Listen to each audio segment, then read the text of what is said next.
Started.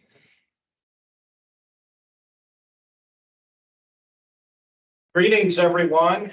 Welcome to the March 6, 2024 meeting of the Citizens Advisory Committee of the Transportation Planning Organization. I'm Rick Fernandez. I'm your chair, and as is our practice, I'm going to go around the room starting on my left. Ask everyone please introduce themselves and also your appointing authority if you would. Thank you, Rick. Hey, guys. Stephen Hollenkamp, City of Plant City. Dana Lazarus, appointed by City Councilwoman Lynn Hurtak. Tampa. Wade Prindle, appointed by County Commissioner Pat Kemp. Jim Davison, appointed by Commissioner Wastel. Joseph Cedro, appointed by Commissioner Craig Cohen. Bill Roberts, appointed by the Hillsborough Aviation Authority. Matt Sink, appointed by Alan Clendenin. Greg James, open for in West Chase area. Josh Frank, Hillsborough County School Board. Christina Costa, appointed by City Councilman Guido Maniscalco. Don Skelton, appointed by the board. Eric Caper, TPO staff. Gina Torres, TPO staff. And do we have any committee members appearing virtually today to identify themselves? You do have a couple. All right, who might they be? Ed, why don't you go first? Oh, okay, this is Ed Majewski, And Ed, your appointing authority? the Expressway Authority. Who else? I think that's it. Okay, we have one committee member virtual. All right, fair enough. Gail, would you be kind enough, please, to call the roll and help us with declaration of quorum? Absolutely. Bill Roberts, Present. Rick Fernandez, Here. Jim Davison, Here. Carolyn Brown, Hoyt Prindle, Here. Michael Decker, Joseph Citro, Here. Aya Yassin, Stephen Hollenkamp, Here. Christina Costa, Here. Dana Lazarus, Here. Matt Sink, Here. Artie Fryer, Nancy Castellano, Don Skelton, Here. Ed Majewski, Virtual. Ilya Lashnov, Terrence Trott. Hodges William is excused. Joshua Frank. Here. Chris Fela is also excused. Sarah Thomas. Greg James. Here. Chris Gonzalez is also excused. We do have an in-person quorum. And Ilya just walked in the door. Thank you. Ilya, I'll give you a second. So get settled in. Do we have anybody here for public comment, either in the room or virtually? Yes, I have Lena Young Green virtually. Hey, Lena, you got your 3 minutes. You can hear me all right? Hang on a second. Let me get her to a place where she can actually I think, Lena, can you unmute? Are you good? Yes, I'm unmuted. Okay. All right, you're on. Okay. Good evening, CAC members. Thank you again for another opportunity to speak with you and to share some of the concerns that we have in our neighborhood. I spoke to you at the last meeting, and the chair brought forward a resolution, I believe. I don't know if that's the right terminology, to the full transportation board, to the full TPO board. Since then, we have had a couple of meetings with the Department of Transportation's staff, and I believe that we may be making some progress, and I say that hesitantly. But my request this evening, I wanted to express appreciation to the CAC for the attention that you all have paid to our request from our residents that live around this park specifically. And then I also want to ask that you continue with the conversation to the TPO and ask them to help ensure that Department of Transportation continues to speak with us so that we could get to what we hope would be a resolution for the residents that live around Robles Park, which is a 3-block neighborhood park and which fronts the interstate on the west side of the interstate. That's a unique park. It's a unique location along the interstate. And in other places, Department of Transportations have made exceptions or have treated parks differently or greenways differently from just regular roads.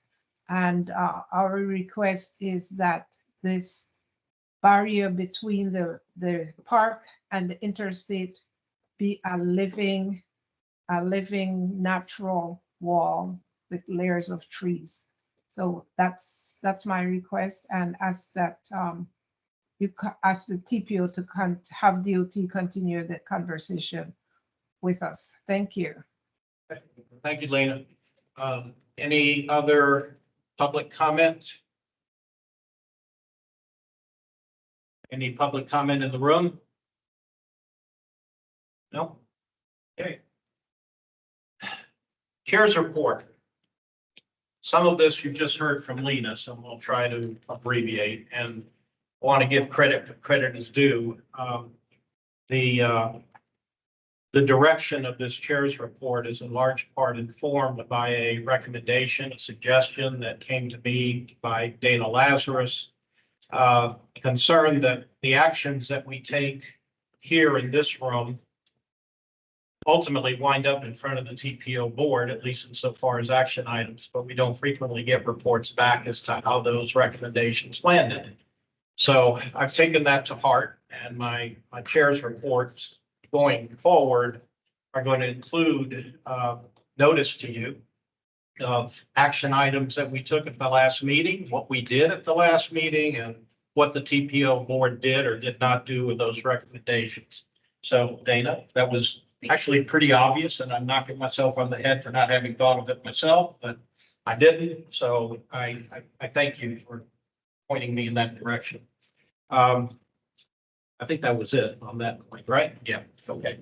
So spinning off of what Ms. Young-Green just said, you may recall, most of you were here last month, that, and it's reflected in our minutes from February 7th, that we opened last month's meeting with a discussion related to the barrier to be installed along the eastern boundary of Robles Park in Tampa Heights, separating Park from Interstate 275.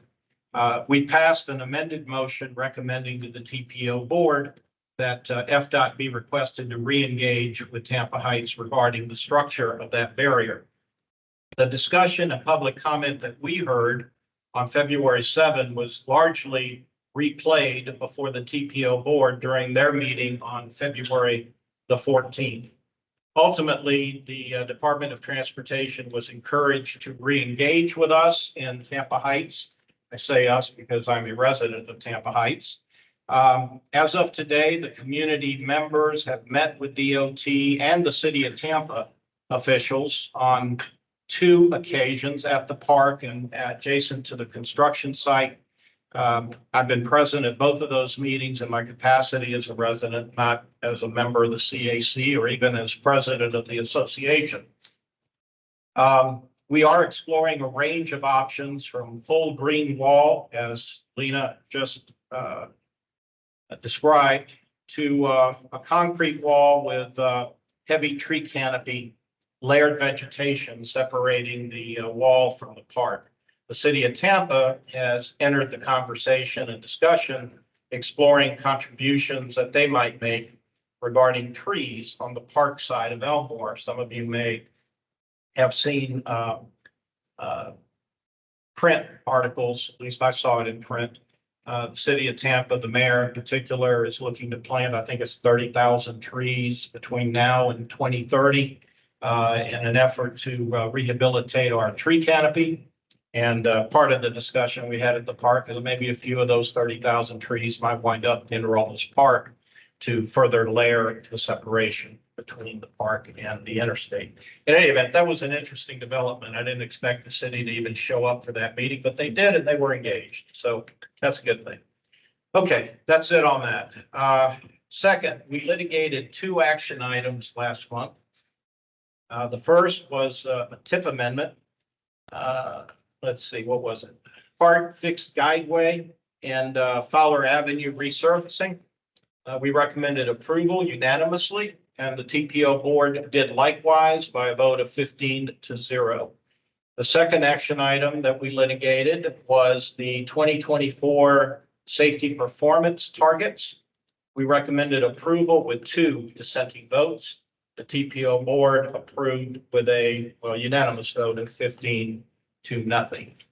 That's my chair's report. If anybody has any questions on that, I'd be happy to take them. No? Okay. Takes us to the minutes. We have minutes circulated in your agenda package for the February 7 meeting. Do I have a motion to approve the minutes? So moved. That came from Hoyt Prindle. Is there a second? Second. And a second from Dr. Jim Davis. Is there any discussion? Not, I would ask a vote, I sir. just ask one question. I couldn't open up one of the items on the agenda. It said I needed a password from the planning. What was it? Yeah, it was the 2050 major projects Yeah. attachment. It was, when you click on the button, it would take you down, but then you couldn't get into the presentation. Was that in the minutes? Or is that in the agenda material itself? It's agenda. Agenda. Okay, can we get back to okay, let me get back to the minutes. We had a motion to approve, a second. Any discussion on the motion to approve the minutes from February 7th? No? I ask for an acclamation vote. All in favor of the motion, please indicate by saying aye. Aye. And any opposed? That's unanimous. Thank you very much. By the way, just a comment. I mean, these minutes are usually pretty good. For some reason, these I thought were particularly good. Yeah, that Gail. So Gail, I appreciate the effort and, it's not exactly a transcript of what we did, but having sat here during the meeting, I've had a pretty good sense of what we did. And this comes pretty close. So thank you. I have to add that Gail turns these around within a day or two. It's very quick. Thank you. Yeah, no, it's great support and I appreciate it. All right, that takes us to action items. First action item, item 7A of your agenda is TIP amendment for the I-4 truck parking facility. Connor McDonald, are you here or in the? I'm here ether? virtually. Okay. Yes, Oh, sir. you're Can everyone on. can everyone see my screen and hear me all right? Yep. Yes. Perfect. I'm Connor Trejo McDonald, TPO staff. I'm here to present the TIP amendment for the I-4 truck parking facility. So there's a critical need for parking along the I-4 corridor. So there's a critical need all over the U.S. and in Florida, particularly along the major interstate corridors like I-4, because of hours of service policies or HOS policies, which require truck drivers to take breaks after a certain number of hours. There are limited spaces to meet this demand. This has left many drivers parking in the right-of-way of exit ramps and rest areas, and that's both unsafe for the driver and of other roadway users. There are currently only 90 public parking truck spaces from Daytona Beach to Tampa along the I-4 corridor. To meet this demand, the proposed solution is to construct a 120 parking space facility along I-4 in Hillsborough County. The project is near the county line. It has 6 electric hookups for refrigeration and other electrical needs, and will include pedestrian infrastructure to nearby amenities. It will also include interstate ramp improvements and will be connected to FDOT's truck parking availability system. There's another rendering. You can see I-4 in the background. This is from the southwest corner looking northeast. And this exit is the County Line Road, right at Polk County. The TIP amendment itself is to add about $5 million in order to allocate funding for the roadway improvements. So that the amendment itself is for the additional funds for the roadway adjustments near the I-4 truck parking facility. The project timeline in fall 2024, it will be through letting, and spring 2025, it would start construction, and in spring 2026, facilities would open. As part of our outreach, 21 days prior to the March 20th, 2024 TPO board meeting, we issued a press release, posted on social media, and also posted a web page. And with that, the recommended action is to approve the TIP amendment to add construction funding to the I-4 truck parking facility project and recommend approval to the TPO board. And with that, I'll take any comments or questions. Okay, are there any comments or questions, Dr. Davison? Yeah, does this, are there any improvements or infrastructure for autonomous trucking be included in this part? I'm not sure about autonomous trucking. I do know that electric parking spaces, like infrastructure for electric truck vehicles, were part of the plan originally, but I believe FDOT, and I'm not sure if there's an FDOT representative, but they ultimately decided that there wasn't a demand for truck charging at this time. Yeah, because there will be. Dana, if your hand up. What pot of state money is this 5 million coming from? And what are the allowable uses of that money? Is it just road infrastructure? The fund is coming from DI, which I think stands for it's like state interstate funds. I'm not sure what the capabilities of that funding pot are, but I can certainly look more into it and pass that along. I believe it would be related to interstate adjustments. Thank you. I see a DOT representative fighting at the bit to talk to us. Are you here to respond to that question? Yeah, Connor's correct. It's the interstate state dollars. We were awarded a federal grant for this project, $15 million. The remainder of that, the non-federal share is interstate dollars that go to infrastructure improvements along the interstate. So the total for the project is 20 million? No, it's almost 30.3, somewhere right in that range. Could you state your full name? Oh, Brian Hunter with the Florida Department of Transportation. Sorry. You've been here before and we feel like family, but still. Okay, over here on this side, Joe Citro. Thank you, Mr. Chair. Stand with part of the line.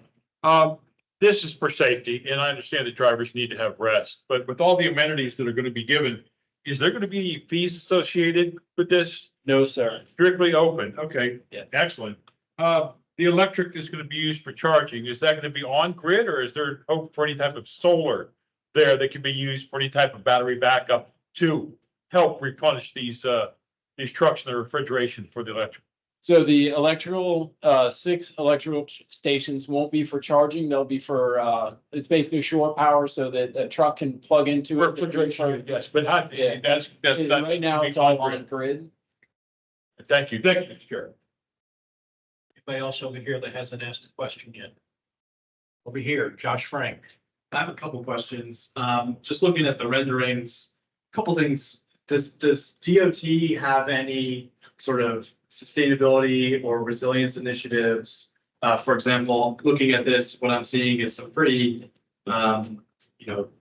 mediocre or, suburban style stormwater ponds, for example, that don't have healthy littoral edges. I don't see a single tree planted in the renderings, for example. There's a lot of impervious surfaces next to what looks like a creekway of some kind. So I'm just wondering if between the county and the state, if there are any sustainability initiatives that could be incorporated into this, because, when you go to other states or other countries, anytime there's a big infrastructure investment, even as simple and as dumb as a big parking lot for trucks, they try to accomplish a lot of other tasks with it. So for example, minimizing the stormwater runoff, minimizing the heat island impact, all of the things associated with turning a greenfield site into a gray field site essentially. So just curious how that plays into this project and if that'll suss out anything. I have not been involved in the landscaping plans on this one, so I can get back to you. Okay, I think that's really important, especially again, I found the site on Google Earth, looking at County Line Road. And it looks like there's just to the southwest, pretty major creekway with some healthy looking wetlands potentially. So, anything that would spill off of the 15-foot from the corner of this rendering into that creekway, I think would be a major concern. So just worth looking at to try and solve as many problems as possible. Thank you. Great, James. Yeah, this, am I mistaken that this is only westbound access or is it east-west access? It's off the interstate system, so the trucks will be able to, they'll leave at the County Line Road interchange, go south a little bit on County Line Road, turn on the frontage road that is just to the south of I-4, and that's where the entrance will be. So it'll be, it's a wide garage. Yeah, I got to go around. Yeah, they'll have to get up. The advantages to that are, we looked at knocking stuff off over here. We looked at having directional truck parking facilities, but then we locked the truck drivers into staying on the interstate itself. So that in this area, there's a restaurant, 2 restaurants across the street, a fueling station right next door to it. There's a hotel, so we're going to be putting in pedestrian and bicycle accommodations that will allow the truck drivers, once they enter the facility, turn their truck off, they enter their rest period, mandatory rest period. They can then walk to either the gas station or the taco bus. The taco bus that's in the gas station. There's McDonald's. I think there's a Wendy's right next door as well. So pulling them off the interstate system makes a lot of sense. What do you get the biggest bang for your buck? Make sure you got both, Exactly. both covered. So, Thank you. no problem. Okay, any other questions here? Ed, do you have anything virtually? Just that, I think it's a really important project. Truck parking is a huge element of the freight system. And I just certainly would recommend that the people there who can vote approve this. Another round here to my left, Dr. Dave. He was right. Matt? Thank you, Chair.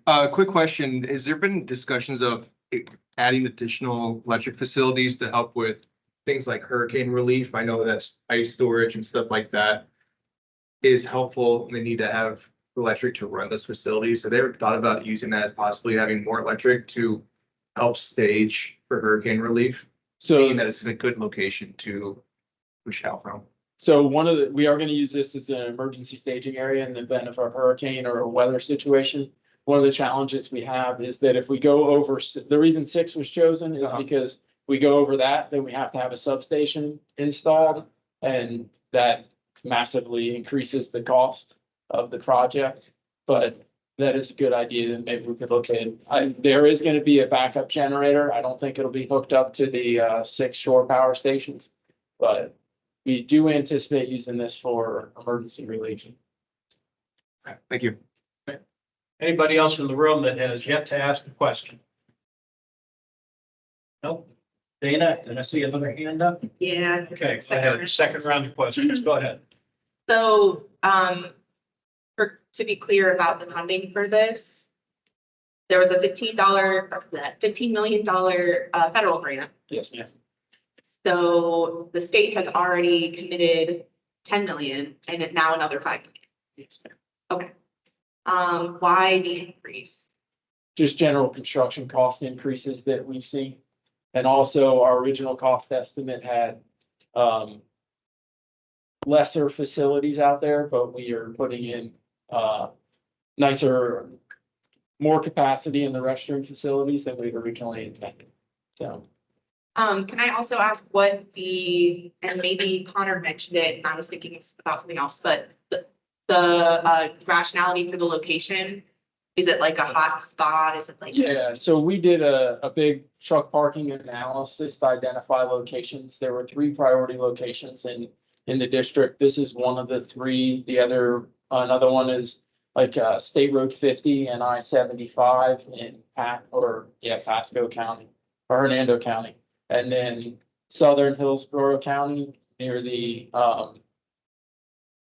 Sun City Center area down there. We were able to increase the capacity of the truck parking spots at the rest areas that exist down there. We went from about 40 combined to almost 200 combined at the rest areas in southern Hillsborough County. So this is the next area that we focused on. It'll also provide some staging opportunity for all the industrial development that's occurring on County Line Road. I think there's permitted almost 20 million square feet of industrial development along County Line Road. If you haven't been out there in a long time, it's absolutely massive. And then Plant City has some industrial property that they like to see grown on the east side of the city as well. So this will kind of be a hub for allowing that development to occur. Dr. Davis. Just last question. I mean, Bright Line's gonna be coming right down the middle of that median. None of the work that you're doing here is gonna be in, so we don't have to redo things. No, we won't be redoing it. Any other? Right, James. Sorry, one other question, expect a silly question. This is a trucker rest area.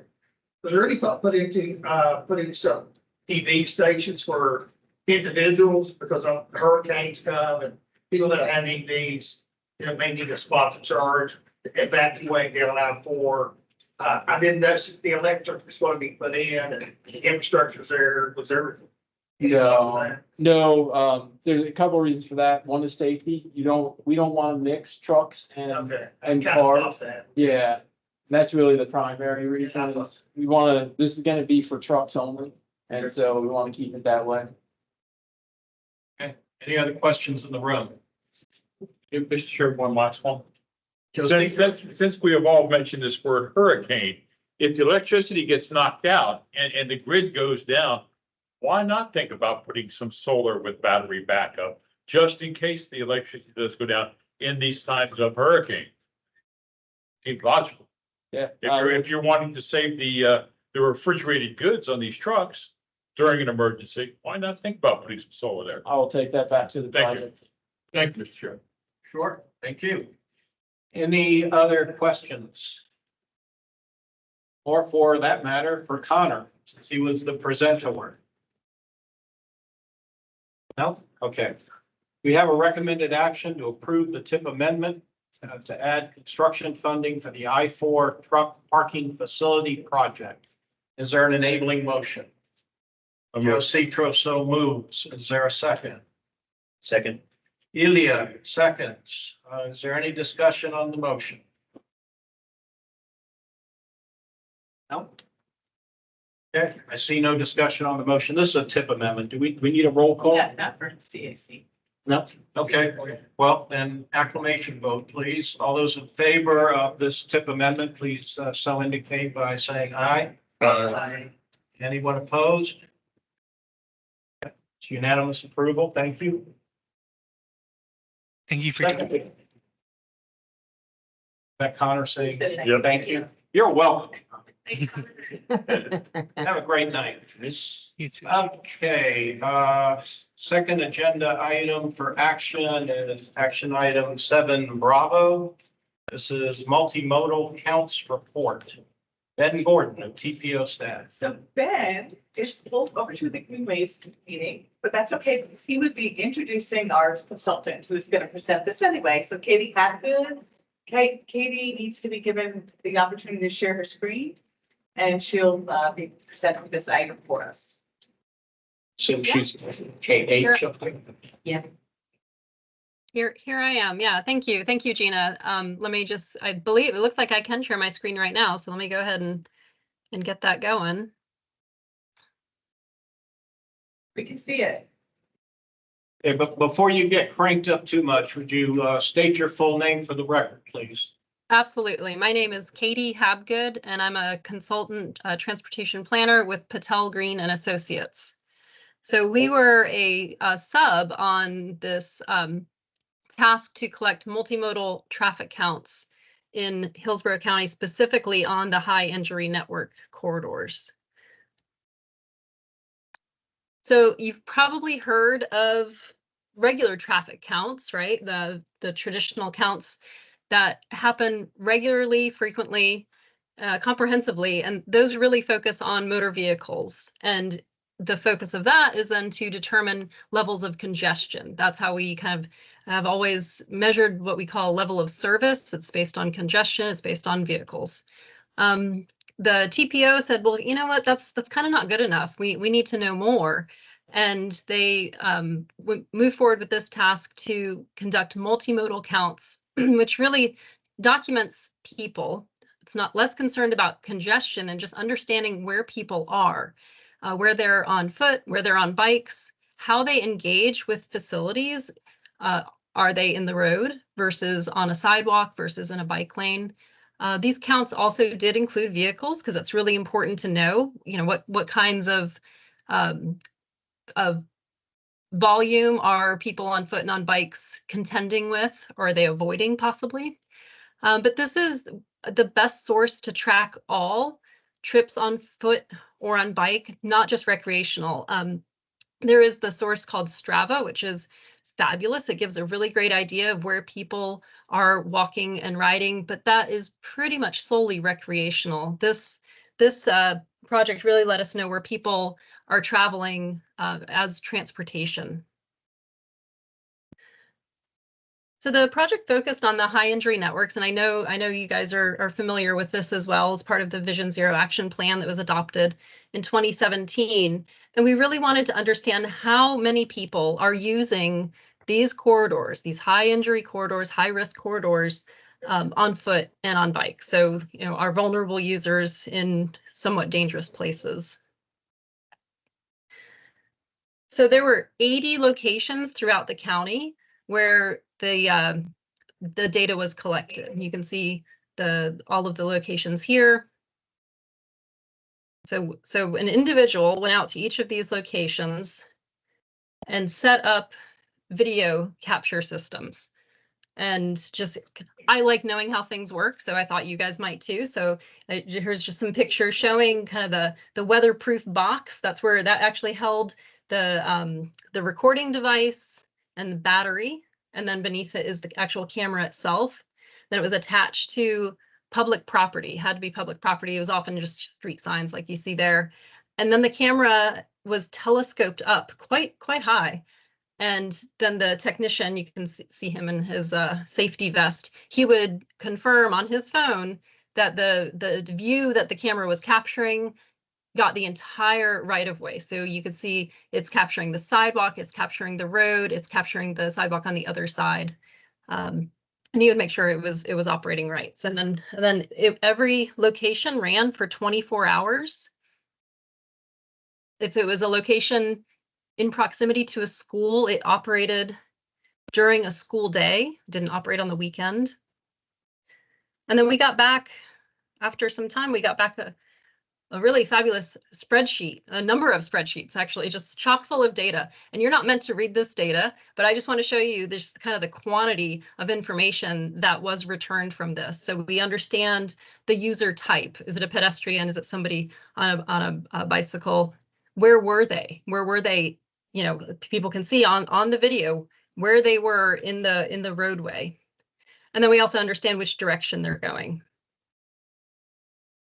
So one of the first questions I want to know is, where are the most people? I also want to know where are the least people, but just for our presentation tonight, I just wanted to share, here's where we saw of those 80 locations, these were the top 11 locations with pedestrians, the total number of pedestrians over 24 hours. I was going for the top 10, but there was a really natural cutoff after the 78th Street location there. So we have the top 11. And pretty high numbers. I'll let you digest that for a minute. See if you see any surprises or. Katie, while we're looking at this, it's Christine Acosta. Hi. Hi, Christine. Will you just remind me, this was a one-day count and it was a weekday or a weekend, or did it vary? It varied. Yeah, it varied by location because, you know, it takes a long time to get the, 80. We have a big county, there's 80 different spots to get the equipment set up. So not all counts happened on the exact same day, but just, and the school was the only one where it was assured to happen on a school day, because that's going to change everything, right? We want to know if there are kids walking or biking, Thank you. You're welcome. So there's our pedestrians, and then here's our top 10 locations with folks on bikes. And I should note that micro mobility devices were also included, and those were folded into the bicycle category. And you can see that some of the locations, I don't know if you were able to notice, but some locations show up on both lists. They're that busy. Maybe we could even say congested. I was surprised personally to note that the bicycle users were quite a lot lower than pedestrians. Pedestrian numbers on average were quite a bit higher when you look at the top 10. So that's just a little snippet. What we're turning into the TPO is those spreadsheets full of the data, so that we can crunch the numbers however we want in the future, as well as kind of an appendix report where each location has a page with a comprehensive snapshot of what is happening at that location. So there's a map, there's some images from the camera, and there are the full results. So how might the TPO use this data? And this is in conversations with TPO staff. We have taken this to the BPAC committee as well as to the technical advisory committee. So we've gotten some feedback already. But this data really could inform some future recommendations. And I think you'll hear a little later tonight that the UPWP is being updated right now, so it could impact that. The count data could be tied into the TIP prioritization process when we're looking at different kinds of projects. How can they, we're always looking how to get the biggest bang for our buck. And this is one way we can know that we're impacting the most people. And really would love to do this type of data collection repeatedly so that we're really understanding trends, especially before and after any kind of project implementation. And then I have some other, kind of analysis recommendations, because I tend to just come up with questions like, well, what happens if this and what happens if that? So I want to know some of these things, and maybe you want to know these too. And this is just food for thought as the TPO, kind of crunches this data. But what is the relationship with any projects that have already been implemented on the high injury network? Are people on foot and on bikes responding to these projects? And then even if there are locations that aren't on the high injury network, but they exhibit the same characteristics, we would consider those to be high risk locations. Do we see high numbers there where the conditions are, I use the word ideal, it might not be the right word, but the conditions are ideal for crashes? Or are people avoiding those places where they feel unsafe? Are there high volumes near gaps? Are we seeing low volumes where we already know that there are needed improvements to the active transportation network?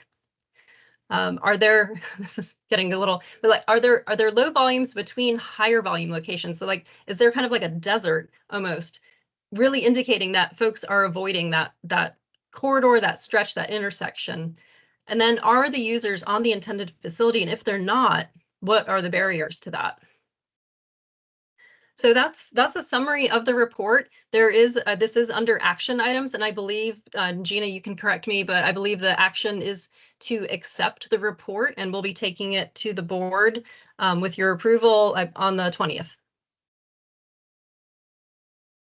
Okay, are there any questions or comments for Katie?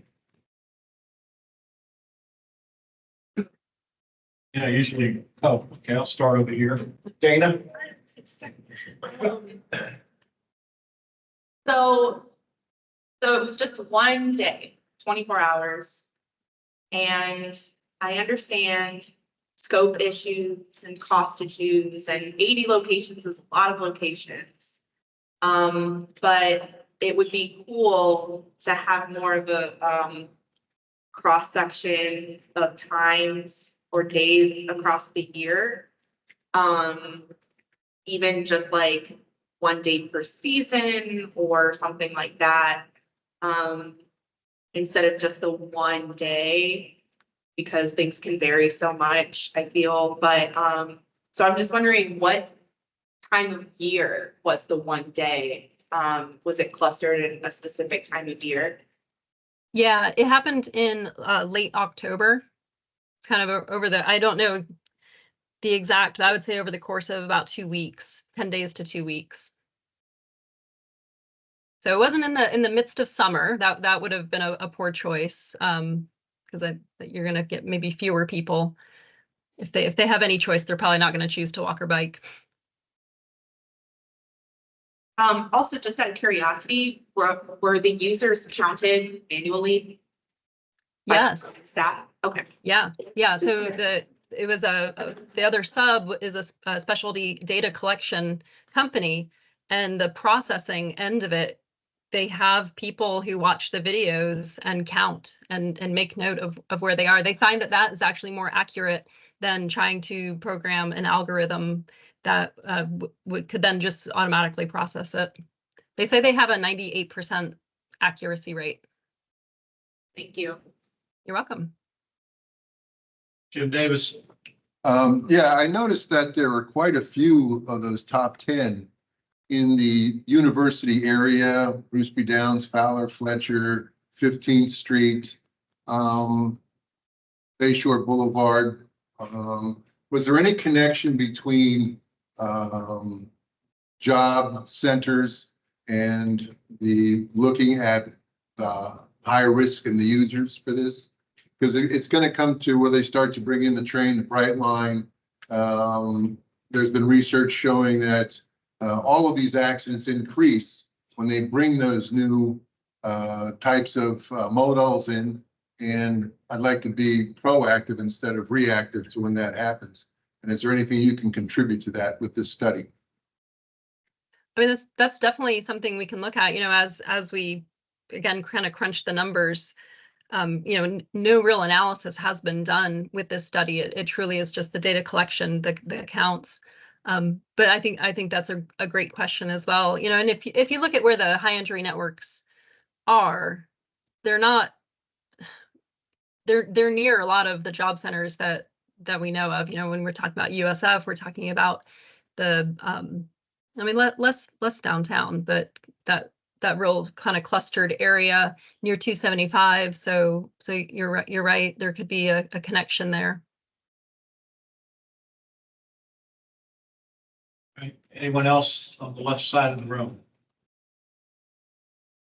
Right side of the room, Josh Frank. Yeah, thank you. I have two quick questions. One is, I'm curious, the 24-hour period, is there, for example, a battery life limitation? These devices are pretty cool. Like it'd be nice to have some of that maybe more permanent or semi-permanent, so that we can get more year round. Just curious, battery life, is that something that's feasible, or is this like after 24 hours, it runs out of juice kind of thing? So I asked that because the battery looked kind of small when I saw it. I went out there to see how the setup worked, and the technician said the battery will last about 72 hours.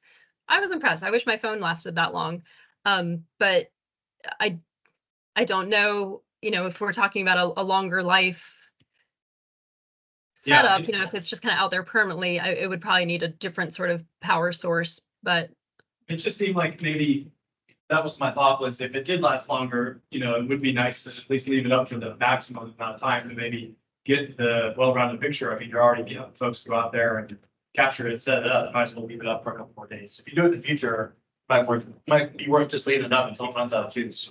Why not?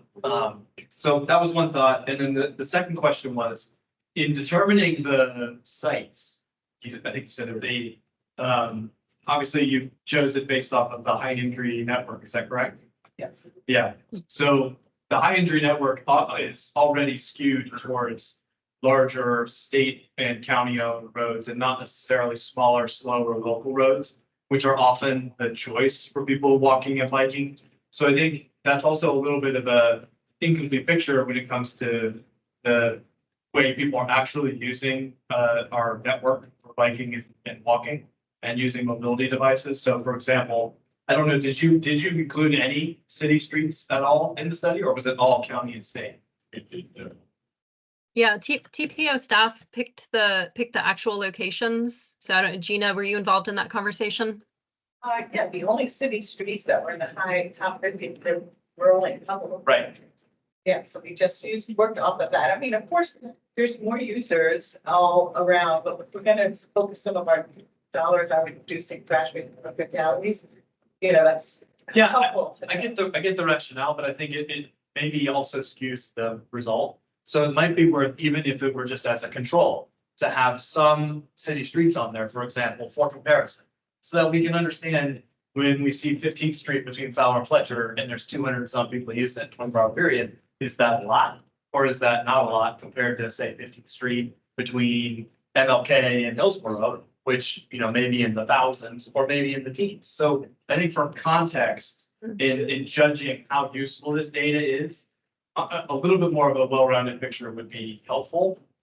If this were something that were to be repeated in the future, because I do think it is useful and it's lightweight compared to other ways of tracking like bed counts that I've seen. So at least, anyway, those are two thoughts, just maybe to put the data in a little bit of context.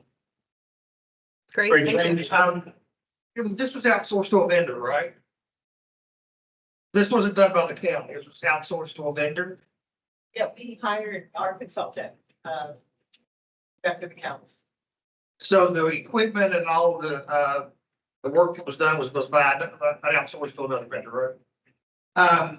Solar would be a way to solve the problem. To echo what my colleague said, that I think it's a smart idea to try to put these things in for a longer period. Down Dale Mabry, for example, when during football season, you're gonna have a lot of walkers around the stadium. You got a lot of people with schools in and schools out. It just varies throughout the year, and I think you get an accurate reading. Being there more than 24 hours, that I guess would require not continuing to use a vendor because of cost. Yeah. I guess that would require the county paying for these cameras, installing them themselves. I think solar would be the way to resolve the battery problem. I'd have to look at the scope, but I would imagine that the fee for the actual people counting and watching the videos was probably a lot more than it was to put up the. Oh, it seems highly labor intensive though to do this. I mean. Okay, any other questions in the room? Joe Seacher. Joe, Christine, ladies first, go ahead. I've had the great benefit of working on these counting projects for the precursor counting initiative for non-motorized activity that started downtown and in fact includes the West Shore District. And it's really mind-blowing when you start to see what's happening. I have a couple of requests or things I want to add, Katie, to the wish list of if we could see this information in a more meaningful way. But I'll first start by dovetailing off of what Josh was saying. This is the high injury network. This is the least hospitable kind of space we have in our entire county. So if we see somewhere around 900 people in a day walking and biking in an area that we have already calculated and determined to be a high injury spot, that's a lot of people in peril. Katie, I would be interested in seeing the list with the combination. You said that some are both high pedestrian and high biking and scooting and other. So it would be great to see on the list, see it that way. I like where Dr. Davison was going in terms of what is the land use context when you develop these one pagers, like where are the employment centers, but also highly likely grocery stores, dollar stores, the really inexpensive food access that exists in a lot of different places. I'm guessing that we will see a lot of that, and I think that will be important to understand. And transit facilities. Thank you, Josh. Yep. I wanted to say that this is just great information, and because of the work I've already become familiar with and taken, I actually was one of the speakers at the Florida Department of Transportation. They're doing an annual non-motorized count conference, and they are aiming to have that in downtown Tampa next year. So this is really important because what we hear when we are trying to advance and secure funding for more facilities or for the facilities we have to be made safer or safe, we often hear nobody's using that. Why are we going to spend any money? Nobody's there. I can assure you they are there. And in the West Shore District, some of the counting was done during the Taylor Swift concert series. And if you can imagine a bad look for Tampa and FDOT, it's a bunch of really adorable Swifties teeter-tottering on their high heels on their pork chops. On the pork chops, the concrete slabs there, butting up against really high-speed traffic. It's not, this is really important. And so I just hope that we use this as a baseline and that we really said that projects evolve from this really great work. And I thank everybody involved. So thank you. Okie dokie. Any other questions in the room? Chair, if I may. Speaker, yes. Ms. Habgood, is this study still going on? No, the counts are completed, the processing is completed, and we have developed the report. You know of another company that might be doing the same type of thing, because I've seen these Camrys. There's one on Southfield Maybury, and there was Yeah. one on 7th and 22nd right now. The TPO is conducting other traffic counts right now. Okay, thank you. Would like to also chime in, Joe, that the city of Tampa owns about 50 counting devices, many of them cameras. So when they have a report of a problem spot, they can actually do the counts. So having data is great, but having it in a resource that is accessible by all people who need it is a different level. So Then to that point, can we cross-reference both this report and the city's report? We might be able to get a heck of a lot more information. it would be great to consolidate all the data that has been captured over many different initiatives. I think that's just a work in progress, isn't it, Wayne, or something we aspire to? And when I say we, I'm meaning the CSC. Right. Yes. That I think we can request that information, certainly that has already been counted. Not request. Are y'all done? Yeah. I have another. We'll bring coffee around. Dana, yes? See, I don't mind. Just to. Christine and Josh pretty much already said it, but I just want to put a point on this point, which is to be careful and specific about what this specific data is used for. Because you mentioned things like transit, potential future transit hubs or whatever, but I mean, if these are the high injury corridors, and we see hundreds of people in one day on the high injury corridors. Imagine how many people are on the non-high injury corridors, like all of my neighborhood, BM, Ybor, all of the Kennedy area is not represented. So I just want to make sure that we're specific about recommendations of use of this data from the specific study. Ed, I think you have your hand up. Yeah, I was just going to say, I think this is a great piece of work. It's demonstrated by the fact that there are lots of ideas how to extend it more and more, but I think this is a great piece of work. And I think, a potential application is actually in the traffic operations area where these counts may prioritize DOT and the local governments to make sure that the pedestrian crossing times at these locations are where they need to be. Just a comment and a question, is the data available time of day? I believe so.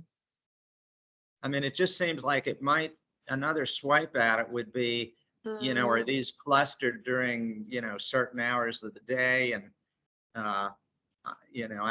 that would be interesting. I'm not exactly sure what it would be used for. I just think it would be interesting. Is that it, Ed? I don't Yeah, know. that's if it.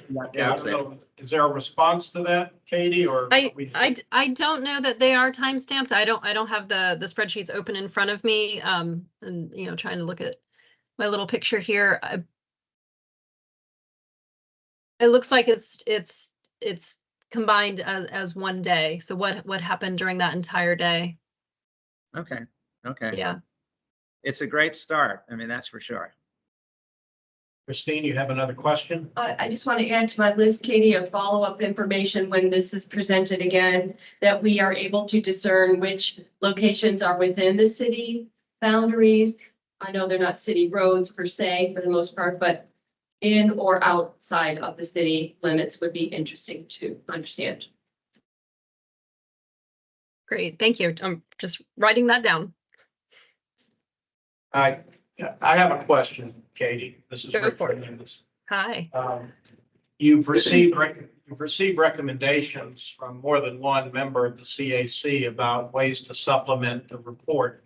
I'm just curious, the report is what it is. We're being asked to approve it and recommend it for approval onto the board.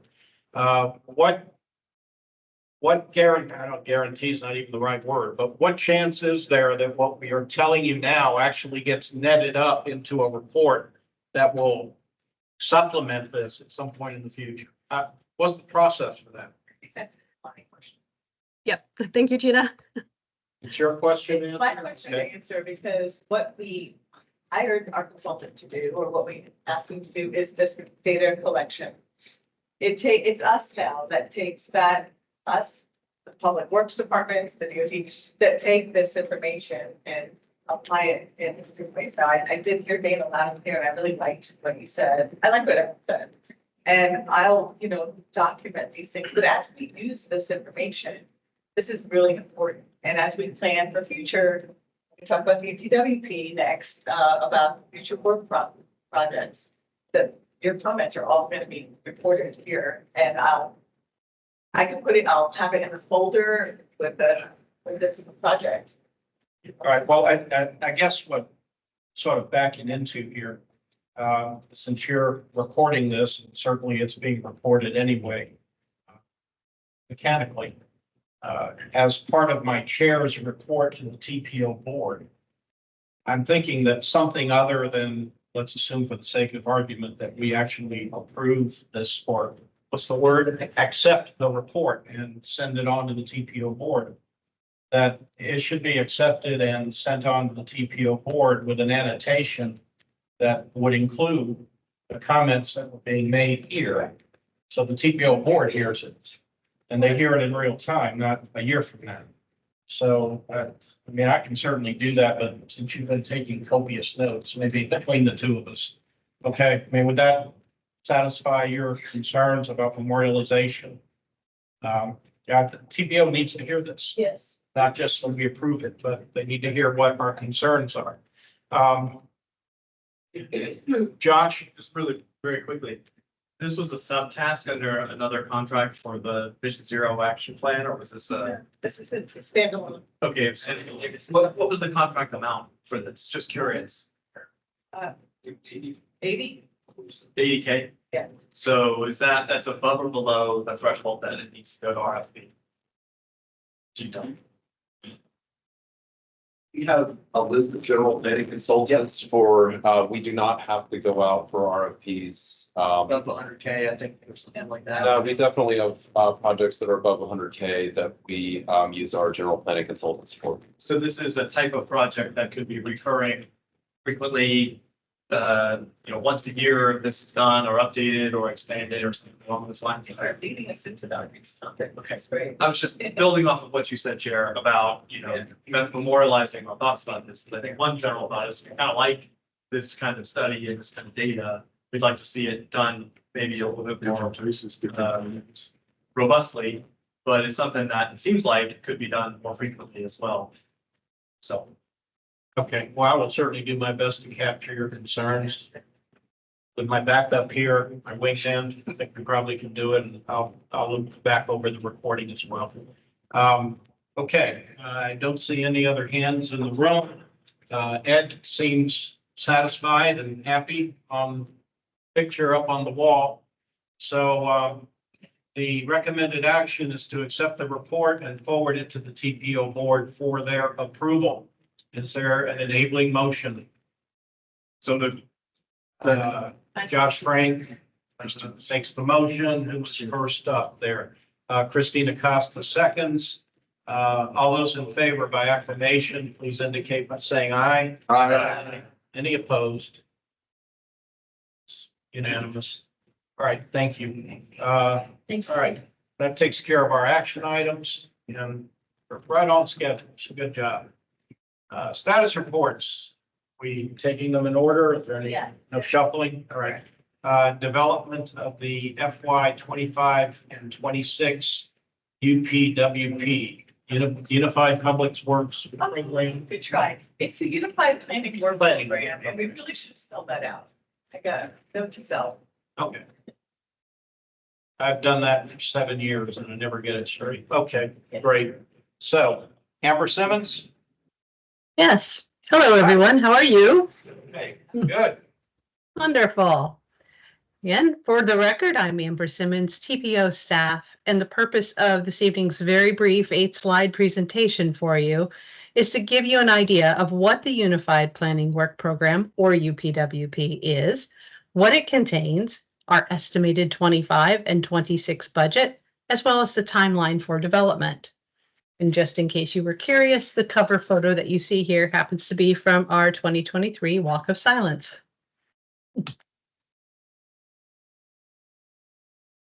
So what is the UPWP? It is another core requirement of the TPO. And while it's a federal requirement, the purpose of the document is to coordinate transportation planning activities for federal and state funding amongst our partners. So how is that different from the Transportation Improvement Program, or TIP? So while the TIP identifies and prioritizes specific projects, the UPWP consists of planning studies that are necessary to carry out the programs and are precursors to qualifying for many of the discretionary funding opportunities. It is effective July 1st, 2024 through June 30th, 2026. And what's in it? It contains planning projects and studies that are categorized by the tasks that you see here. And as the UPWP is still being drafted, we will list critical path projects, which are things that we have to do, and projects that are not yet completed for fiscal year 24. Requested projects from our partners and those that support the Plan Hillsborough strategic plan. This coming UPWP's estimated budget in combined planning and Federal Transit Administration funds is $2,495,390 for fiscal year 25, $2,539,070 for fiscal year 26. There are $600,000 per year for surface transportation block grant dollars. And lastly, an estimated $53,000 per year in the Commission for Transportation Disadvantaged, or CTD funds. This does not include anything that will deobligate for fiscal year 24 funds or any potential discretionary grants. The totals that you see here are the total TPO budget, which includes personnel, operations, studies, and consultants. And here's our timeline. So we must submit our draft to FDOT for their review by March 15th. In April, we're going to share the completed draft with all of you and the rest of the committees to receive feedback from the committees and all our required agencies. Then in May, it goes to the TPO board for approval, and it must be submitted to FDOT no later than May 15th. Then FDOT and Federal Highway reviews it. The new UPWP and the funding will become effective on July 1st. And now for a little preview of some of the projects. This slide covers our critical path projects for fiscal year 25 and 26. As you can see by this list, which is also linked in your packet, there are many required items, many of which relate to the 2050 Long Range Transportation Plan.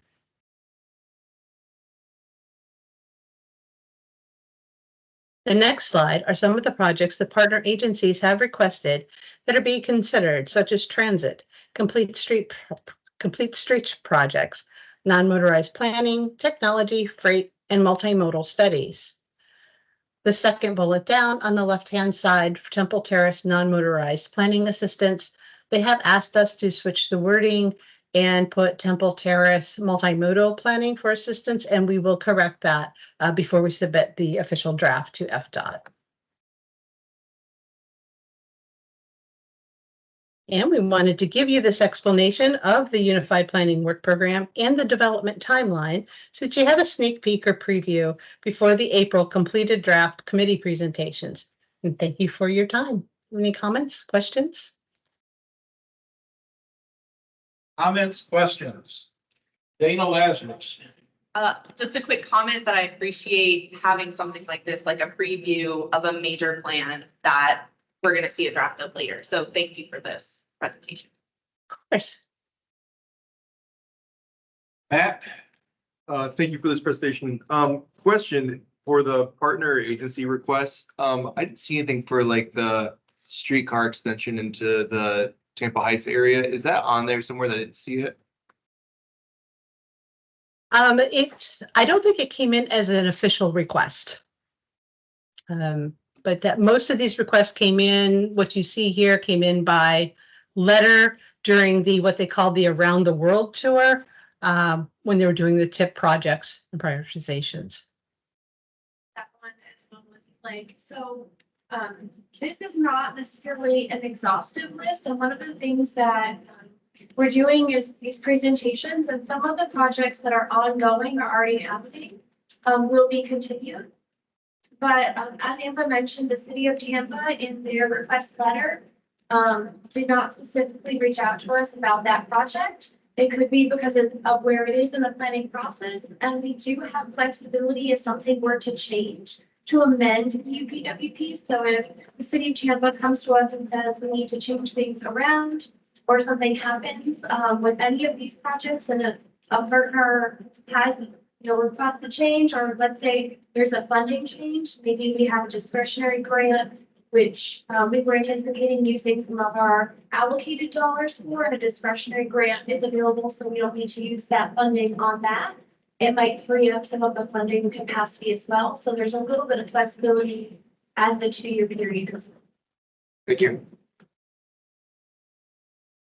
Dr. Davidson. I got 1,000 questions, but I'll keep it to 2. Is there any revenues from the municipalities or the school district or HART or the county that goes into the UP? No. So there's no funding at all from them, even though they come to us or they come to you and they ask you to do all this work, they're not willing to kick in for it. Jeez. One of the things that I might be able to add is in some of the projects that we do, we're always looking for ways to pretty much like get the most bang for your buck, right? So when we, for instance, a good example is the traffic counts. We went and partnered with our partner agency who did at that point, at least one of them kicked in some funding. So yes, we partnered, they put in some funding, we put in some funding to get more counts, more locations, more bang for the buck. And second of is, I noticed you had the state of the system up there, and the system and, what they measured, like the maintenance on the non-strategic interstate system, and it never really gets to a whole picture of the system down to even below the collector roads, to the local roads, which are the largest number of miles in the county. And over a period of 20 years, we've been doing these things, and where are we going? In other words, the travel time indexes are worse. The long-range transportation plan hasn't been financed in 20 years. We're using 5-year work programs that are there because that's all the money we got. I mean, has anybody ever put together, a decade long or a 20-year, this is where we thought we were going to be? Because I've been looking at these things from 1995, the predictions they had now, without a long-range transportation or the 5-year TIPs, to see, how efficient are we at doing this? Or are we just doing these programs every 5 years because we have to? Is that a question? Yeah. well, in the state of the system report is a report card of the fact that we haven't maybe attained the performance levels that we would like to see. We'd like to see more of our roadways resurfaced. We'd like to see more, complete streets. But you're balancing our cost feasible plan and you're using the current funding that you have to do those things. You don't see, you look back, if you've been here for 30 years and you can start seeing some of the things that actually been accomplished, but it takes a long time. It takes some time. Bill Roberts. Thank you, Mr. Chairman. I just have a basic question that may be of interest to the committee. If you can give us the source of the grant funds that you show on your slide, state or federal? Those are federal. They're distributed through the state. Sure. Any questions over here? Greg James. Yeah, thank you, Mr. Chair. Quick question, is this related in any way to the survey that's out there that we're doing? That's online, and we were, last meeting, I think you gave us a card, did the survey. I would say,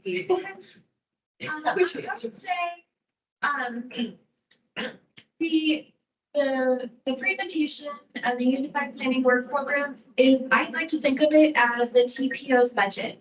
So this is what staff will be working on over the next 2 years. It's what we'll ask consultants for assistance with. It's what we'll be working with our partners on planning projects.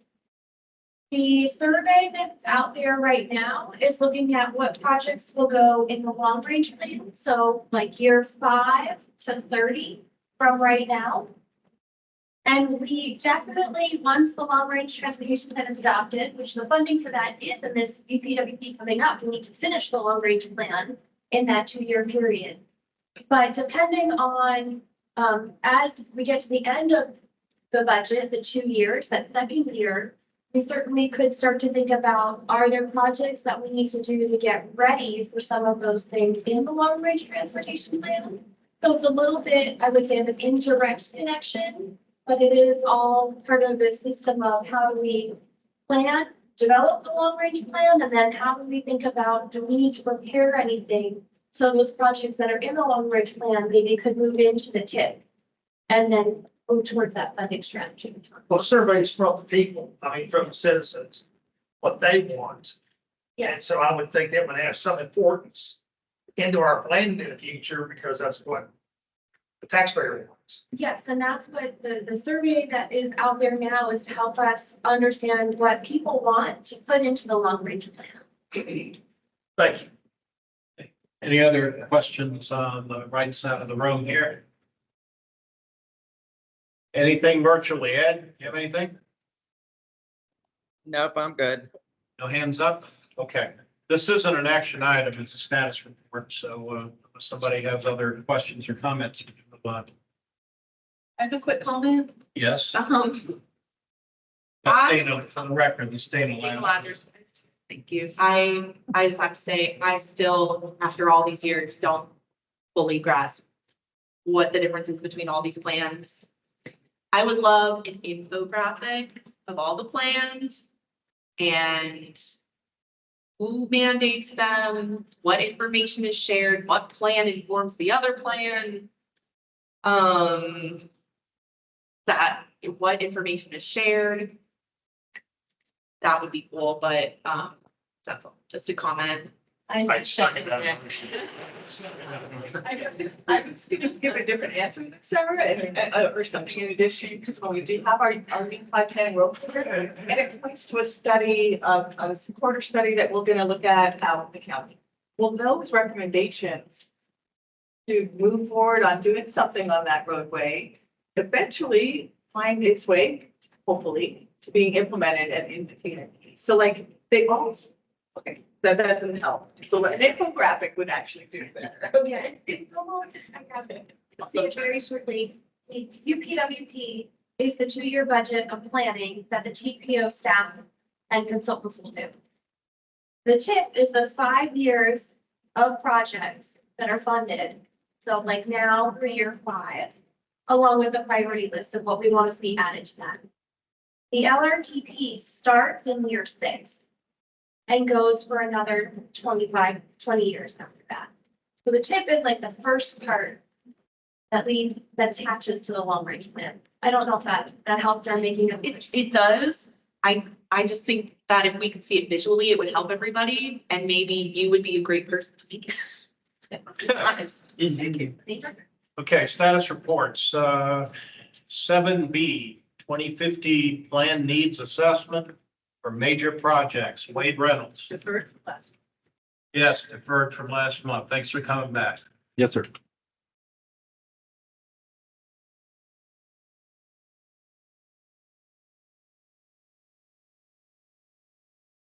Great. Gina?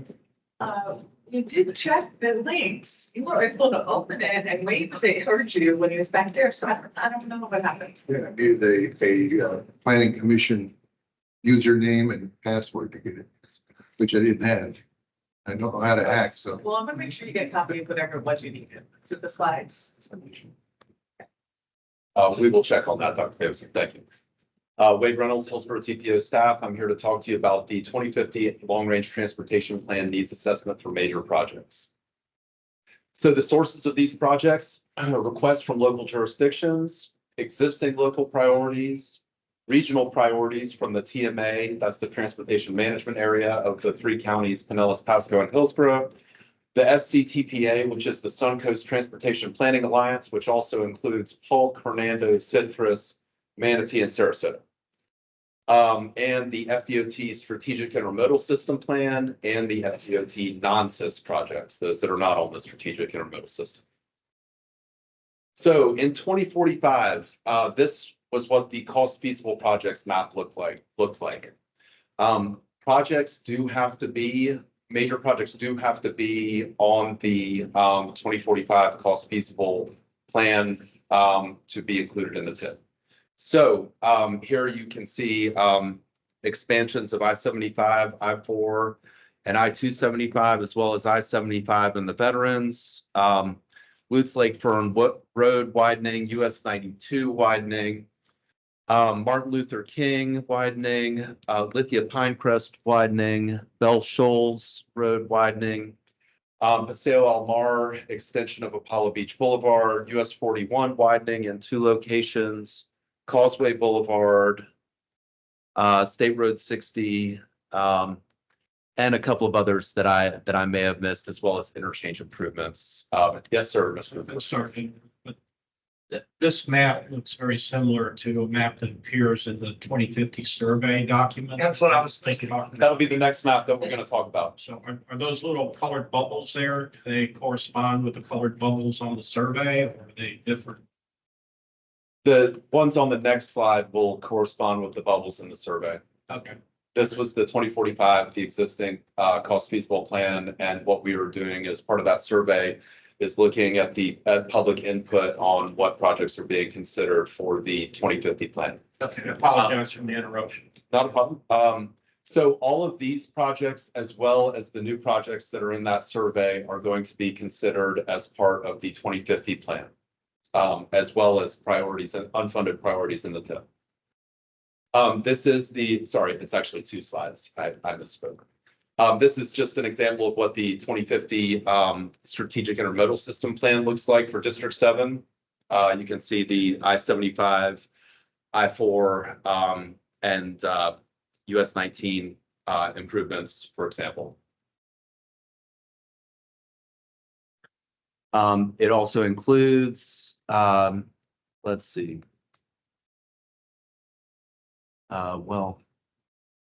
Anyway, the bubbles there are interchanges as well. So this is the one that you were referring to. The colors do match up. I will go through these projects, starting with the green lines, which are transit lines. The one going from top to bottom on the map, all the way from Pasco County to Manatee County, is along US 41 and or the CSX line there. That is a request from the Sarasota Manatee TPO through the SCTPA to study that as a Bradenton to Brooksville regional transit corridor. The next one, looking at the South Tampa Peninsula. That is called the South Tampa Multimodal Corridor. It is a request from the city of Tampa on that one. Starting at USF and going down along 50th and 56th Streets to Brandon. That is a bus rapid transit project that HART is looking to potentially advance. From the airport to downtown and then Brandon, we are also looking at a possible, well, excuse me, that is not a continuous line. There is the airport to downtown premium transit. And then there is also an airport / West Shore to downtown to USF connection proposed as well. And lastly, the Florida Ave, Tampa and Florida USF to downtown BRT project is on there as well. And that should cover the transits. You will see as far as potential express lane projects go, we are looking at, these would be new facilities, the Gandy Bridge and along US 301 from the terminus of the Summit Expressway to Big Bend Road. We also are looking at express lanes on I-275 from the Howard Franklin Bridge to downtown and from downtown to Polk County on I-4 and the whole length of I-75 from Pasco County to Manatee County. Also the Veterans Expressway, potential widening north of Van Dyke Road. And that actually goes quite a bit further north into Pasco County, that project does. We also have proposed widenings on County Road 672, County Road 39, State Road 60, Lithia Pinecrest, and 2 portions of US 92 that you will, or excuse me, that is 1 portion of US 92 that you will find in the survey. We did update it slightly after this map was made. We are also looking at 3 potential interchange projects. One is US 41 and I-275. Another is Harney Road and I-75. Excuse me, it is for US 301 and I-75, I believe. Yes, that's correct. And along I-75 south of the Little Manatee River, but north of the Manatee County line. I believe that covers that one. So I mentioned that table 2 of the TIP priorities for new funding, those are also up for consideration in the long range plan as well. So the next steps, we are modeling these projects right now in the Tampa Bay Regional Planning Model. In fact, we actually just got the outputs on Friday, I believe. The Long Range Transportation Plan MetroQuest survey, which did go live in January. And then we will be narrowing down that list based on project performance and public inputs on those. And then we will also be determining the potential funding levels and working down, paring down those projects into a cost feasible plan. So with that, I'm happy to answer any questions you may have. Ian Davis. When you say cost feasible from the 2045 plan, you mean with or without the sales tax cost feasible? The 2045 plan, the cost feasible was assuming the sales tax. So what you see on that map from the 2045 cost feasible plan, you will probably see a significantly pared down map in the 2050 cost feasible plan. And there's a lot of transit on there and there's a lot of interstate, but there was a few other roadways that were taken out of the TIP in the past that were on long range transportation plans in the past. Would it be appropriate to mention those here now to ask you to take a look at them again or to take a look at the road widening? At this point, we can't really add any new projects for consideration. I don't believe, I mean, we did, go out to, Even though they're FDOT projects? we are certainly considering all FDOT projects in the CIS and non-CIS, plans through 2050. And largely, those are all funded projects, and there is money available for those, but. Any other questions over here to the left? Here to the right, Josh Frank. So in our agenda packet, we have this spreadsheet that has a list of all the projects. So these some of the ones that you were mentioning on the maps. Yes, those, correspond largely with this map. Okay, so so is this exhaustive? Is this like all of the things that are on this map, or is there something? Not having it in front of me, it's a little hard to say at this time, but that list is where this map started from, and we did have to adjust a couple of things over time. Okay, so for example, because I was just trying to match what's on the screen with what's in this list. I see, for example, managed lanes on I-275, we were settlement across an extension from current terminus, near 301 to Big Bend Road. But it says from the West Road interchange to downtown. So this spreadsheet's a little confusing because it may be shorthand or something. But what I don't see on here, for example, is what you mentioned, is the managed toll lanes on I-4.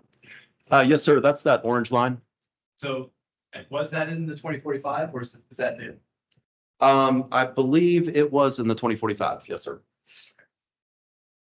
All right, I'll continue to try and decipher this. But some of them did carry over from 2045 to 2050 in the surveys. Okay, so my understanding roughly of this LRTP process is that every agency thinks up some ideas, submits them and says, hey, we've been monkeying around, thinking about this idea. How does it work in the model? We test it and get the public's feedback on it and see if it's financially workable and then get back to us.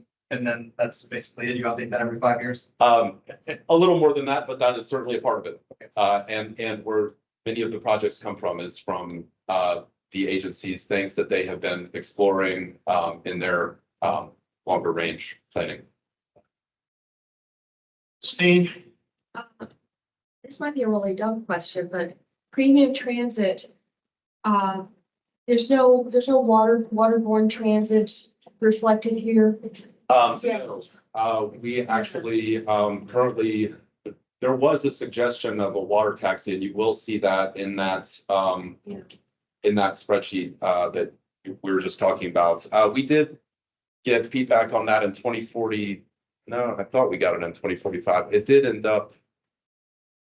Oh, it's on the transit portion of this map. There is a separate transit portion of the 2045 cost feasible, excuse me. And we did study that in the survey last time.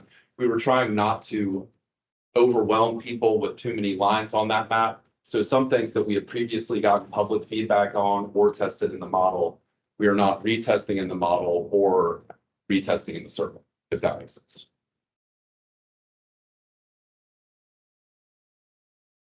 Any questions online?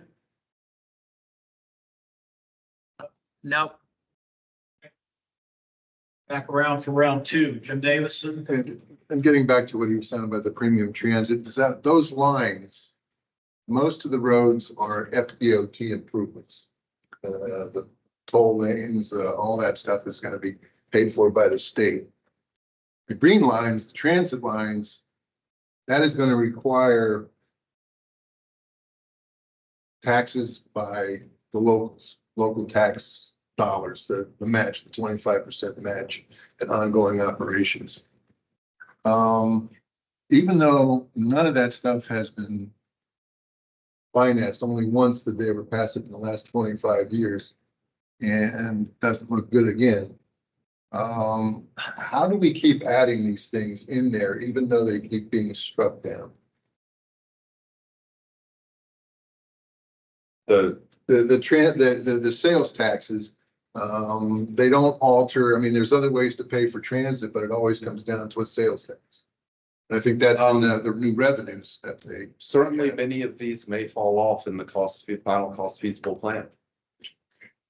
But they were all requested of us to test in the major projects needs assessment. Josh Frank? Yeah, sorry, round two. So I'm just curious. when Fletcher was redone, and that was a state road. And I think they reduced lanes or, they did the street design and Clean Streets project for Fletcher. And Nebraska and a few others in the past. Does that type of project have to also be implemented in the LRTP? So for example, a Complete Streets construction project that is in the tens of millions, does that have to go through the same process? Major capacity projects, I believe, are the only ones that have to be individually listed here. In the Project Vision Zero, for example, does not have to be individually listed, which would be most of our Complete Streets projects. So does that work both ways, a reduction in capacity and an increase in capacity? Only That's a good question. Because really, all the DOT projects listed for widen this road, add lanes here, extend this road, it's all additional capacity. Major, yes. Yeah, so part of me, the cynical part of me was like, well, does DOT ever submit any projects that aren't widening? But is this not the part of the plan? This is not the right vehicle for those types of projects. A lane repurposing, I think we would have typically done that under a Vision Zero plan. You're not, the thing about if you had extra lanes and you were going to repurpose one, you don't have to go out and buy right of way. You don't have to do additional environmental work for drainage. So the project's a lot cheaper. Right. You're largely just restriping or adding additional facilities. So for example, like the BRT on Florida Ave, which let's just say we're in the dedicated lane, and that part of the analysis is included in the regional model, or is it? That is sometimes depends on the project. That is definitely something that's would be tested in the model, a project like that, the Florida USF 2000. So is it, when, point I'm getting at is that discretionary where, like, for example, transit is taking a lane, it could be Fowler, it could be whatever, the other conversation, 56th or whatever. If it's state corridor and there's a reduction in capacity because they're allocating the lane differently, does that always have to go through the LRTP, or is that sort of a discretionary project by project basis? Who makes that decision? That's a great question. I have not gotten that deep in the weeds to know if that type of a lane repurposing would need to be in the LRTP, but we can find that out and bring it back to you. Matter if it's needing state and federal funding. And also the amount is the cost of of the major projects is really how it gets on here. And the other things like the Real Choices and Vision Zero, those are pots of funding. And actually, in the past, we've kind of tried to fund those first and then tried to add a major project or two. Although I've been here 30 years, and I think there's maybe 5 projects I can think of that have been built or widened that weren't state roads. I guess I'm just trying to grapple with what the threshold is for when a project is included in the LRTP and when it's not, and who makes that decision? Is it new? So anyway, For example, if it were all local funding, it would not need to be in the LRTP. So that's one example of a major capacity thing that would not necessarily have to be in the LRTP. but it would likely have to be on a local road in order to do that. So almost all of them probably have to do it because they're either on county or state. So, Good point. So. Okay. Trying to understand what the ramifications are of those sorts of decisions. I just want to make sure I understand. Christina? Sorry, this is Christina Costa. But when you're talking about capacity projects, are we talking about vehicles or people? Vehicles are actually vehicle capacity, roadway capacity, widening. Yes. Right, but in the context of what Josh was saying, like in the instance where we have premium transit, we are moving more people, but fewer cars. So I just want to make sure we're all using the same terminology. What is capacity? How are we defining that? It's both, in fact. Both, okay. All right. Joe, I don't think you've asked a question. Thank you very much, Mr. Chair. Frank, I'll come back to you next. And to go on Mr. Frank's question, you already have the right of way for any type of BRT or rail from downtown to the airport. How can we push that along further? To Christina's point, that's not widening, but that's going to move, excuse my language, a hell of a lot more people than most of the widening widening that would be going on at 275. And, or would it be more advantageous for us to say, okay, let's play ball, let's come to consensus. If you really want those Lexus lanes, build us something from downtown to the airport, whether it be rapid bus or rail. Because you've already got the right of way for that. So my question goes along the same line as what Mr. Frank said. Can we get this moving along? Because we already have the right of way down the middle of 275 from the airport to downtown. And where can we put that with the LRTP? My understanding is that funding for that and other major transit projects does require a local match, which has been the major challenge for us. And I know it has, but I am sure that I spoke with some FDOT people and we can maneuver around that for now. And besides, it probably wouldn't be finished until another 5 to 8 years, which by that time, some all for transportation tax probably will be on the ballot again. I'm just thinking out loud. I do just want to point out that the airport to downtown premium transit is something that's being considered as part of this major projects. How can we push it along? Well, assuming it makes it into the cost feasible plan, it would then need to be funded and implemented by either a jurisdiction or the TPO board in some way. Hoping, wishing, praying. Thank you, Mr. Chair. Nothing virtual. I don't see any hands up there. Ed, Greg James. Yeah, real quick, to go back to what he was saying about no projects go where, you know, like in my district, we have situations from, for example, Light Ball, Countryway Racetrack, which is a big traffic jam. I mean, because Pinellas widened the, you know, on their side, and we've got, you know, 4 lanes going the other way up to Racetrack. Where would a project like that go? Would that be included in something like this? A widening project? We're talking about this for 26 years, right? Yes, sir. Although it's updated over 5 years. Yeah, but but that means that a project like that wouldn't even be included as far as, you know, we're concerned for 26 years plus. I know you say you redo it every 5 years, but that would be a project that I think would be higher up on the priority range. Unless one of our, and I'm not sure, are you talking about widening Line Ball Road? Or Yeah, Light Ball from Countryway to where Pinellas did it. that was not one that was a Racetrack. request. That was not one that was a request of Hillsborough County. Gotcha. It would be interesting, just to throw out there that what was the estimate rate that we heard for the widening of the Pinecrest? If that were to be. Over 200 million. Right.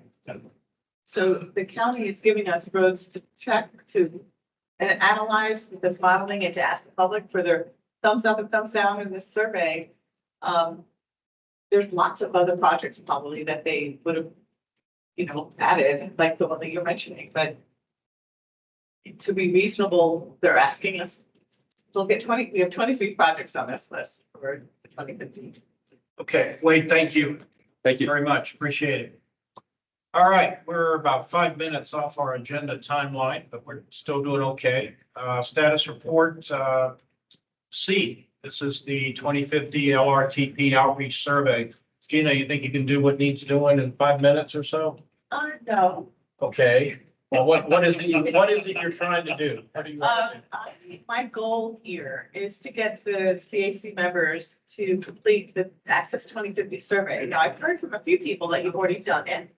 So I would it, Oh, wait a minute. You want us to do the survey while we're sitting here?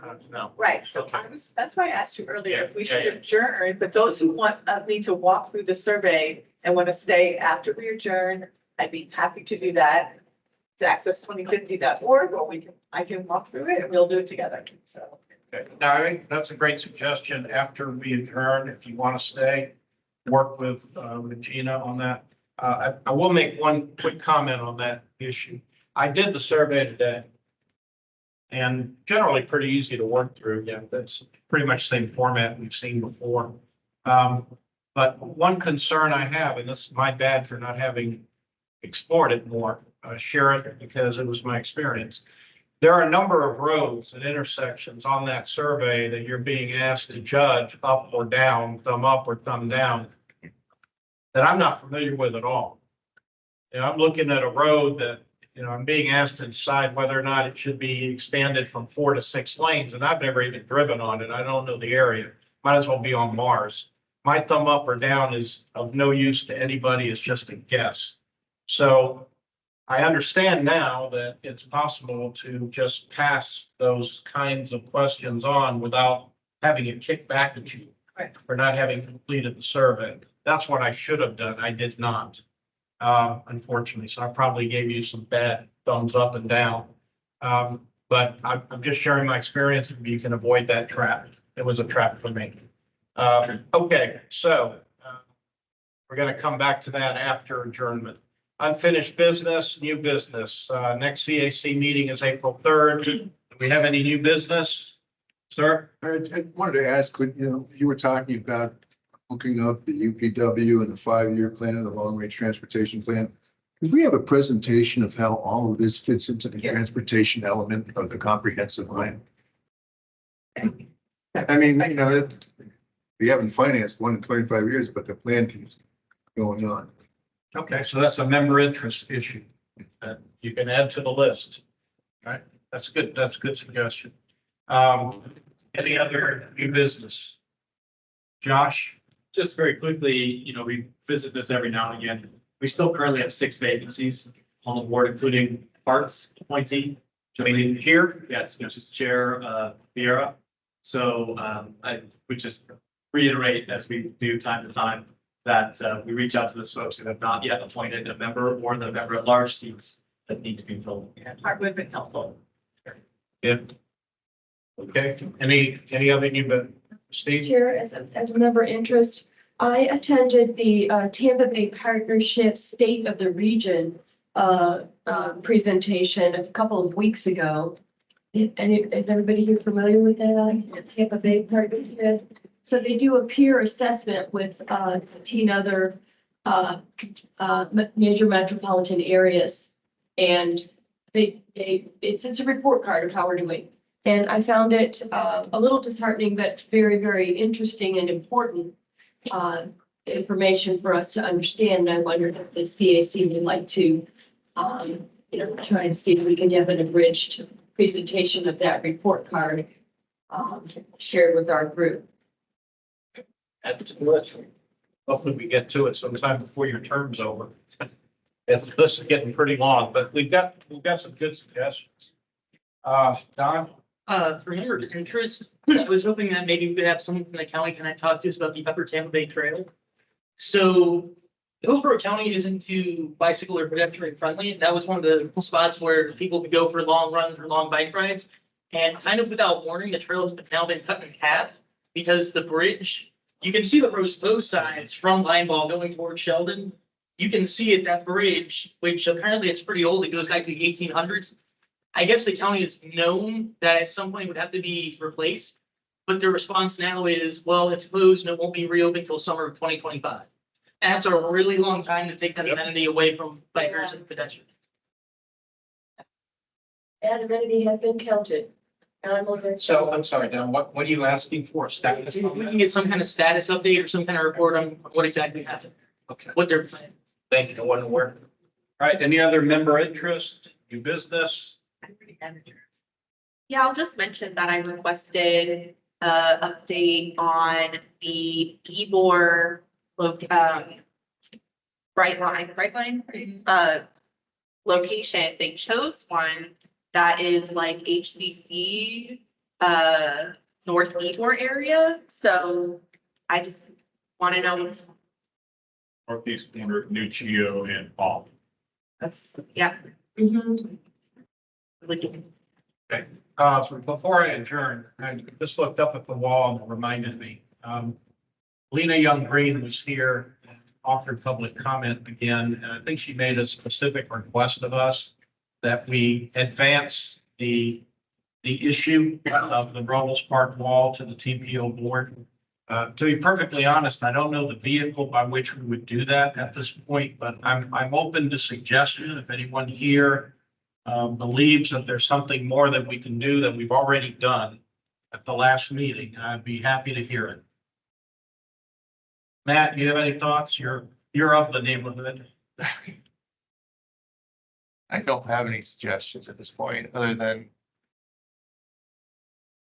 Is the TPO board aware of the CAC's desires in that issue? Well, we passed a motion at the last meeting and they were made aware of that. And in my public comment to the TPO board next week, as a member of the neighborhood, not as a member of the CAC, I will certainly advise them of what we've done in the interim. So they will know of that, and I'm sure Lena and others will come and talk about what we're working on. I think what she's looking for is something from the CAC that says, we really would like the DOT to work with the neighborhood in earnest and in good faith. But That's what we said the last time. well, we said, get together with them and talk to them. Because they had refused to talk to the community unless they had the MPO to monitor on it. The MPO gave it, so they talked to us a couple of times. So I'm not going to pass the gavel. I'm not going to make a motion. I don't want to interfere to that extent. I am a member of the neighborhood and I am invested.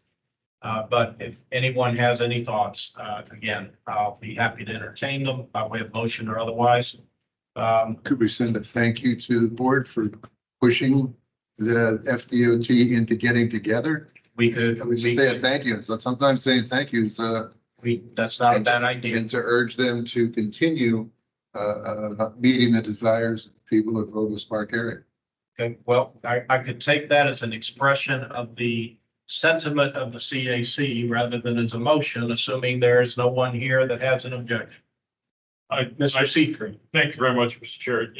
Nobody likes a black and white. Most people like options. I think maybe we should ask them to discuss options.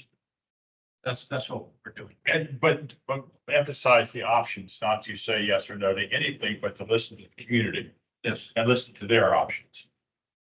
Again, I can communicate that as the sense of the committee if that is consistent, and seeing a lot of heads nodding up and down, so I feel comfortable passing that along. Thank you, Mr. Chair. All right, well, thank you. I appreciate you hearing me out on that. With that said, I'll take a motion to adjourn. So moved. All right, second. Second. Acclamation vote, all in favor? Aye. Anybody opposed? Okay, and Gina stands ready to help you guys with your survey if you have time to stick around. Thank you. We're out 10 minutes early. Please remember to RSVP. A Oh, lot of yeah. you did, but it really helps us know like that we're gonna have a forum before I start calling people. Thank you. I couldn't open. the agenda. I don't know why. Excuse me, Gina? Yes. Gail. Would you like me to stop the recording or would you like me to continue it for the survey? Oh, you can stop it, Gail. Thank you for asking. Yeah, You're thank you. welcome. Thanks, Gail. Tina, if I can't RSVP, I will link. Can I just really say I'm from the